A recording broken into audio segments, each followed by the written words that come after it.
국민 여러분 안녕하십니까? 탄핵 전국으로 지난해 말부터 나라가 어수선합니다. 대한민국이 바로 서기 위한 진통의 과정이라고 보고 있습니다. 제주의 소리가 설 연휴를 맞아서 제주의 국회의원 3분을 모시고 현 정국과 제주 현안 등을 짚어보는 특별 대담을 마련했습니다. 제주시을 더불어민주당 오영훈 의원 모셨습니다.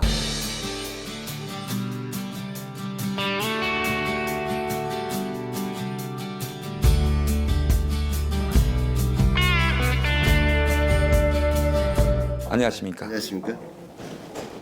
요즘 어떻게 지내고 계십니까?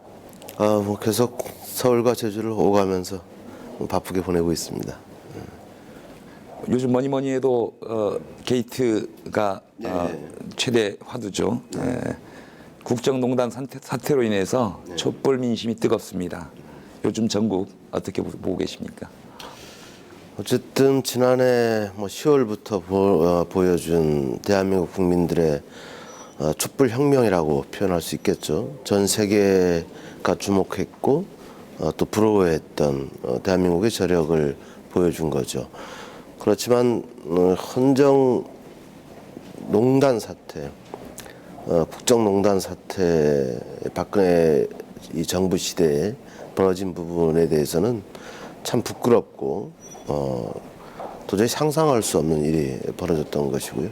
그렇지만 우리 국민들은 이것을 국민 주권 시대로 만들고 있고 헌법의 가치를 제대로 이해하게 됐고 민주주의가 무엇인지를 보여주었던 그런 중요한 상황이라고 생각을 합니다. 오히려 우리나라의 새로운 가능성을 또 그렇죠. 발견하는 그런 계기가 됐다 이런 말씀인 것 같고요. 제주에서도 촛불 집회가 그 열기가 대단했습니다. 좀 제주로만 국한시키긴 좀 그런 면이 없잖아 있지만 어떤 의미를 좀 부여할 수 있을까요? 어쨌든 기존의 시위와는 좀 다른 양상을 보였던 것이고 각계각층의 다양한 참여가 이루어졌다는 것이죠. 특히 저는 10대의 참여에 주목을 좀 하고 있는데요. 대한민국에서 학생으로서 살아간다는 것이 이렇게 힘든 적은 없었던 것 같아요. 공부를 열심히 하고 자기가 하고 싶은 것을 하기 위해서 학교를 다니는데 다니는 것 자체가 힘든 상황, 사교육에 짓눌려야 되고 입시 경쟁에서 1등 지상주의에 아파해야 하는 이런 상황으로 내몰렸던 거죠.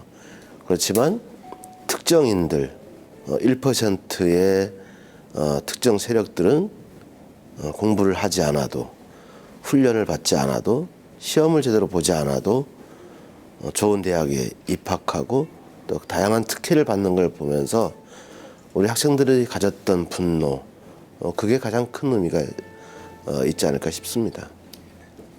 탄핵 얘기를 안 할 수 없죠.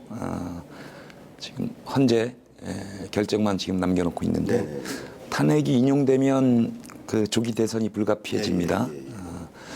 차기 대선 최우선 화두 무엇이라고 생각을 하십니까? 이 촛불 민심이 보여준 것은 적폐청산이죠. 박정희 시대 때부터 왔던 친일 그리고 친일에 대한 청산 그리고 재벌들과의 정경유착 그리고 사회 곳곳에 만연해 있는 이 박정희 박근혜의 적폐를 어떻게 청산하고 새로운 정부의 비전을 제시할 수 있느냐 이런 부분이 가장 큰 화두가 되지 않을까 싶고요. 또 우리 사회가 상당히 고령화되고 있고 그리고 이제 실업률이나 또 경제 성장이 정체되어 있는 이런 저성장이 지속되고 있는 상황이기 때문에 국가의 미래 비전 이런 부분을 어떤 후보가 제대로 제시할 수 있느냐 이런 게 화두가 되지 않을까 싶습니다. 개헌 논의도 좀 본격화되고 있습니다. 개헌을 추진한다면 어느 방향으로 좀 나가야 된다고? 글쎄요, 권력 구조를 논하는 개헌 논의의 중심이 돼서 안 된다고 저는 보고요. 전반적으로 우리 사회가 걸어왔던 길 그리고 우리 사회가 그 헌법의 틀 속에서 얼마만큼 변화되어 있는가. 그러면 변화된 사회를 반영할 수 있는 헌법 체계가 필요하고요. 그게 이제 헌법에 개정돼야 된다고 보는데 전반적으로 그것을 어떻게 개헌 안에 담아낼 것인가, 헌법의 가치를 존중하고 그리고 민주 시민으로서의 어떤 권익과 인권에 대한 문제에서부터 시작해서 경제 민주화의 과정, 그리고 어떤 기업과 또 사회의 관계, 뭐 이런 부분, 그다음 통일에 대한 문제까지 폭넓게 접근해야 될 문제이기 때문에 저는 상당히 좀 장기간 많은 시간을 들여서 국민들의 의견을 어떻게 수용해낼 것인지 뭐 이런 논의를 좀 더 해야 된다고 봅니다. 국회 내에는 개헌특별위원회가 구성이 돼서 개헌 논의를 시작하고 있지만 성급한 측면이 없지 않아 있다고 보고요. 대선과는 별개로 국회 차원에서 보다 더 장기적이고 좀 더 심층적으로 개헌 문제에 대한 접근이 이루어졌으면 하는 게 바람이고, 또 그것이 조기 대선이 실시됐을 경우에 모든 후보들이 저 개헌 문제를 공약으로 아마 제시를 할 것입니다. 그런 과정을 충분히 거치고 나서 개헌이 이루어져야 한다는 생각을 갖습니다. 서두를 문제는 아니라는. 그렇죠. 근데 빨리 하긴 해야 되는데 국민적 총의를 모아나가는 과정이 필요하다는 거죠. 화제를 좀 돌려보겠습니다. 예, 좀 생뚱맞은 질문 같습니다만은 지금 추선 의원이십니다. 물론 도의원은 2번 지내셨고요. 국회의원하고 도의원하고 뭐가 다르던가요? 글쎄요. 주민을 대표해서 어떠한 단위에서 일한다는 뭐 똑같은 건데요. 근데 이제 범위가 좀 달라진 거죠.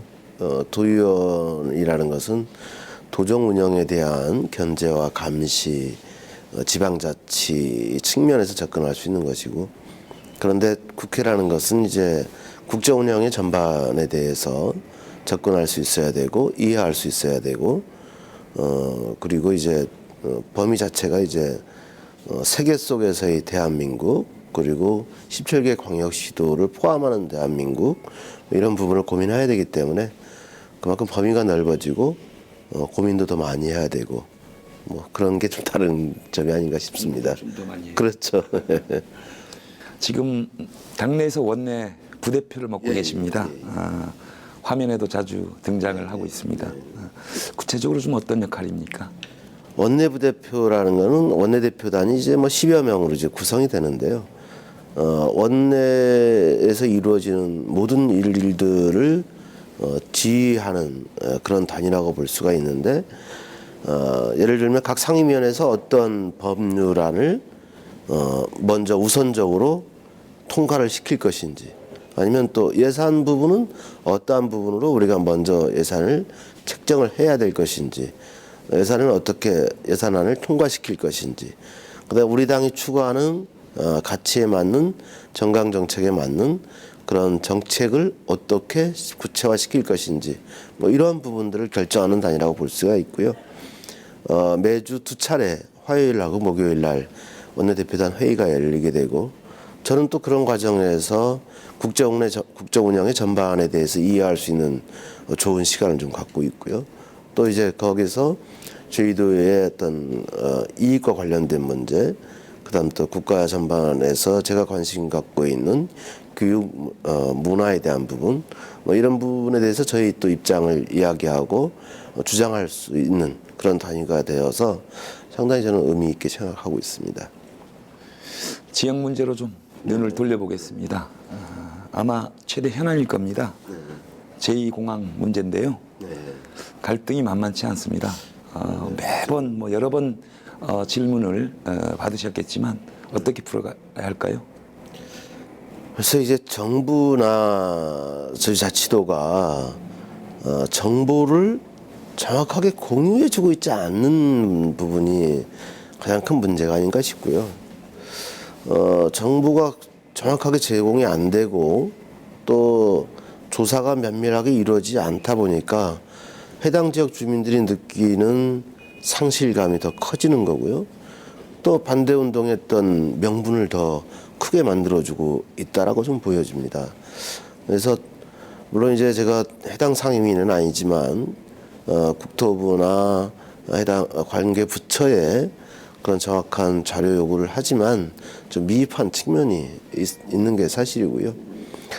저는 이 부분에 대해서 다시 한번 지역 국회의원들과 그리고 국토교통위원회 우리 야당 측 의원들과 좀 협의를 하면서 지역 주민과의 갈등을 최소화하면서 국책 사업을 진행할 수 있는 방법을 찾아보고는 있습니다만 좀 쉽지는 않습니다. 어쨌든 계속 노력해야 될 문제이고 지역 갈등을 최소화시키는 방향으로 어떤 모범적인 해결의 사례로 진행됐으면 하는 간절한 바람을 갖고 있습니다. 강정 문제 또한 만만치 않습니다. 네. 구상금 문제인데요. 구상금 청구 소송과 관련해서 이제 당선인 시절부터 국방부 장관 면담이라든가 결의안 제출이라든가 이런 분 여러 가지 시도를 하고 있습니다만은 여당의 반대로 진척되고 있지 못한 것은 사실입니다.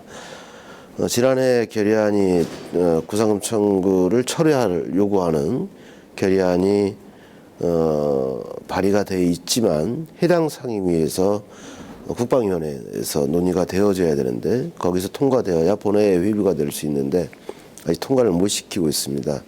근데 2월 임시회에서 사당 원내대표단 협의를 통해서 이 문제가 국방위원회에서 통과될 수 있도록 그렇게 지금 노력을 좀 하고 있고요.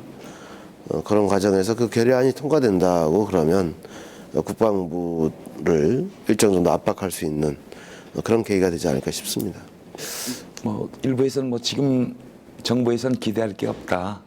그런 전망들도 있습니다. 네, 그렇죠. 어쨌든 그렇지만 국회가 여야의 어떤 합의로 이 결의안이 통과될 수 있다면 국방부의 입장도 그렇게 쉽게 관철하기는 어렵지 않을까 싶고요.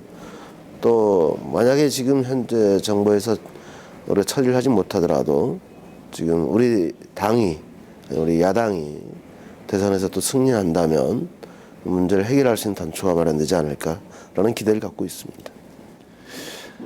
인구 증가에 따른 주택이나 하수, 쓰레기 등등 문제가 아주 심각합니다. 환경 총량 또는 환경 수용 능력과 결부시켜서 근본적인 대책을 생각해 본다면 환경 총량제 도입을 검토할 만한 충분한 시점이 됐다고 보고요. 중요한 건 우리가 도시 공동체에서 살아가는데 발생하는 환경의 문제, 그다음에 주거 복지의 문제, 보건 의료의 문제, 이런 부분들이 충분하게 사회에서 공론화되고 있지 못하고 논의의 공간이 제대로 마련되고 있지 못하다는 거죠. 즉 예를 들면 어느 한 마을의 문제, 내지는 어느 한 도시 특정 지역의 문제가 제주도의 전반적인 의제가 되기가 힘들다는 거죠. 기초자치단체가 폐지된 그 폐해가 여기서 나타나는 문제라고 보는데요. 만약에 제주시라는 기존 기초자치단체가 있었으면 그 공간에서 의회라는 공간이 있는 것이고요. 대의민주주의가 실현되는 공간이 있는 것이고요. 거기서 충분히 쓰레기 문제든 주택 문제든 교통 문제든 충분히 협의할 수 있는 이런 시스템이 마련될 수 있는데 이게 접근하기 어려운 문제가 됐다라고 봅니다. 그래서 저는 기초자치단체에 어떻게 상응하는 풀뿌리 민주주의를 우리가 도입할 것인가, 확충할 것인가 이런 부분이 그런 도시공동체의 문제를 해결해 나가는 방법일 수 있다라고 생각합니다. 내년이면 어느덧 4.3이 70주년이 됩니다. 학창 시절 이전부터 우리 오 의원님은 그 4.3 진상 규명 운동에 매진하셨던 걸로 기억을 합니다. 4.3의 완전한 해결을 위한 과제 어떤 게 있을까요? 이제 벌써 70주년이긴 한데 여전히 4.3 문제를 바라보는 보수 우익 극우 세력들이죠. 4.3을 왜곡시키고 있고 폄훼하고 방해하고 이런 부분들이 계속 역사교과서 국정화 문제에서도 제기가 됐던 문제인데 이런 시도를 이제 좀 그만했으면 좋겠다라고 좀 생각을 하고요. 그런데 이것은 진상규명과 명예회복 작업이 명확하게 되어 있지 않기 때문에 계속 발생하고 있는 문제다라고 생각을 합니다. 그리고 더욱더 중요한 것은 미국의 책임 문제에 대해서 이제 국회 차원에서 접근을 해야 된다고 보고요. 미군정 하에서 일어났던 일이기 때문에 그 부분에 대한 미국의 책임 문제를 명확히 묻고 또 그런 과정을 통해서 배부상의 문제 또한 접근할 수 있을 때 4.3의 완전한 해결에 단초를 마련할 수 있지 않나라는 생각을 갖습니다. 좀 참신한 어떤 내용인 것 같습니다. 그 뭐 엊그제 5.18 광주 민주화운동과 관련해서도 헬기 사격 문제가 그렇죠. 좀 공론화되는 계기가 좀 되지 않았습니까? 예, 잘 알겠습니다. 지방선거가 1년여 앞으로 다가왔습니다. 다소 민감한 문제입니다만은 그냥 넘어갈 수는 없고 원희룡 도정 3년 어떤 평가를 낼 수 있습니까? 글쎄요, 뭐 제주의 가치를 높이는 어떤 비전과 목표에 대해서 저는 상당히 크게 공감했고요. 그리고 또 협치를 또 내세웠던 부분도 지금 시대 정신에 맞는 부분이요. 근데 이게 실제 진행이 이제 잘 안 되는 문제가 있는 거죠. 그것은 지사 본인이 갖고 있는 철학과 가치관하고 새누리당이라는 정당이 갖고 있는 지향점의 차이에서 오는 불일치 문제였다라고 봅니다. 그래서 그런 부분을 어떻게 극복할 것이냐가 해결되지 않으면 원희룡 도정이 성공하기는 좀 어렵지 않겠느냐라고 좀 생각을 들고요. 그러한 부분이 저희 특별자치도의 발전에 지금까지는 크게 기여하지는 못했다고 봅니다. 그렇지만 여러 가지 시도들은 좋았는데 그게 일정하게 성과로 좀 남겨졌을 때 뭐 또 다시 원지사에 대한 기대나 여론이 또 좋아지지 않겠나는 생각을 가져봅니다. 앞으로도 1년여는 남았으니까요. 그렇죠. 근데 뭐 우리 당의 입장에서는 또 우리 당의 좋은 지사 후보를 또 준비를 해야 되는 것이고 우리 당 후보의 또 승리를 위해서 역할할 수밖에 없는 게 저희 정치인들의 또 숙명이기 때문에 이해를 부탁드립니다. 마침 그 질문을 드리려고 했습니다. 예. 그 내년 지방선거 네. 좀 어떻게 전망을 하십니까?